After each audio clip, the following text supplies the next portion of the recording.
Japanese airbag maker Takata facing a harsh reality. Its product recall widens to 34 million cars. All eyes still on the Fed. Players on Wall Street speculate what the central bank will do with interest rates, which we've been thinking about forever. And 5 global banks are pleading guilty to rigging the world's currency market. Let's turn to the Money Master. Editor for the Financial Intelligence Report, Jeff Yastine, joins us on MidPoint. Jeff, looks like they took a little profit today, just dropped a few points on the Dow Jones. Yeah, the market did a whole lot of nothing today, with the Dow finishing down 27 points. The S&P finished down 2 points.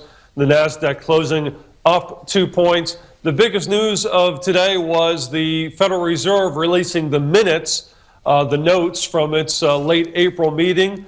But that really got the market going a little bit, but didn't see much follow through. Okay, now, wait a minute. Hold on a sec here. Here we have been waiting for these Fed minutes and these Fed notes. People have been sitting. It's like vultures watching them sitting on chairs. So finally they're out, and really it's like nothing.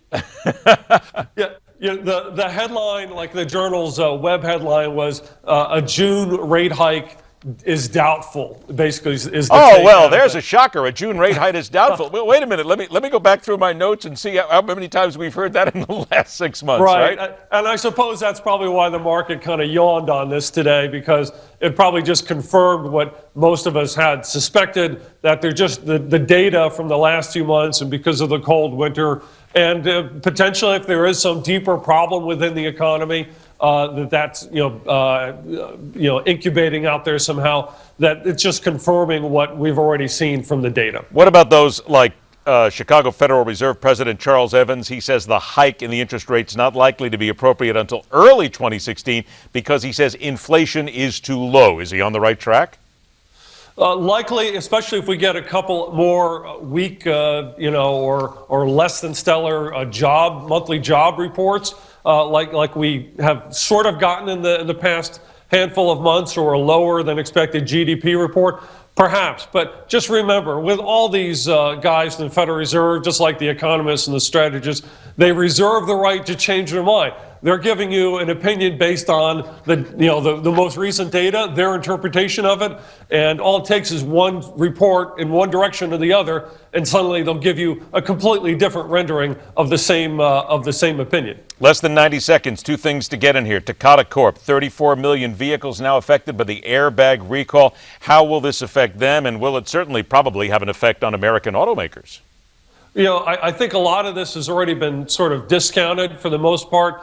Most of the automakers involved in this, I don't think you're going to see any full impact on their stocks. For Takata, it's a publicly held company, but if you want to buy the stock, it's one of those 5-letter bulletin board stocks, since it trades out of Japan.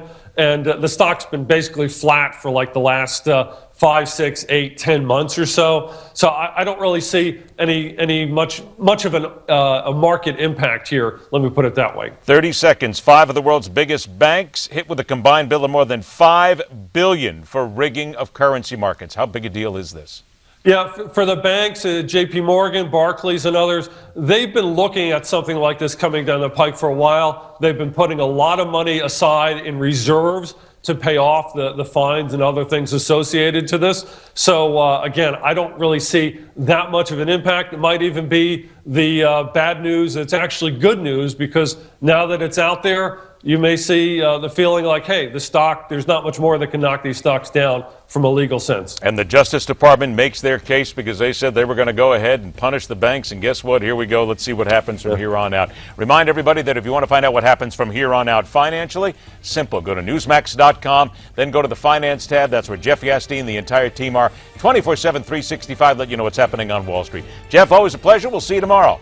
Thanks, Ed. All right, stay with us, because the show that does indeed question everything, MidPoint, continues.